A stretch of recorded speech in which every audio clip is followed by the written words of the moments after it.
Hello বন্ধুরা, কেমন আছো সবাই? বন্ধুরা, জানো তো আমরা মেয়েরা ভীষণই সাজগোজ করতে ভালোবাসি। কারই বা ভালো লাগে না সাজতে গুজতে বলো, কিন্তু এখন না সেভাবে সময় হয়ে ওঠে না নিজেকে সাজিয়ে তোলার। তাই ভাবলাম আজ তোমাদের সাথে আমার সাজগোজের ছোট্ট একটা ভিডিও শেয়ার করি। বহুদিন হয়েছে কোনো কাজেও যাচ্ছি না, আসলে মেয়ে হওয়ার পর টুকটাক যেই কাজগুলো পাই সেগুলোও এখন করছি না, বাড়িতেই বসে আছি। আর সেরকম ইনভিটেশনও পাচ্ছি না যে নিজেকে একটু সাজগোজ করে সাজিয়ে তুলবো। তাই ভাবলাম আজ বরঞ্চ একটু সেজে ফটোশ্যুট করি। সামনেই তো পুজো, তাই তোমাদের পুজোর একটা লুক ক্রিয়েট করে দেখাচ্ছি। এটা হচ্ছে আমার ফাইনাল লুক। কিরকম লাগলো তোমরা অবশ্যই জানিও।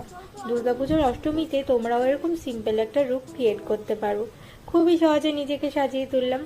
আসলে বহুদিন সাজা গোজা করা হয় না, ভাবলাম আজ একটু সাজি আর তোমাদের সাথে ভিডিওটা শেয়ার করি।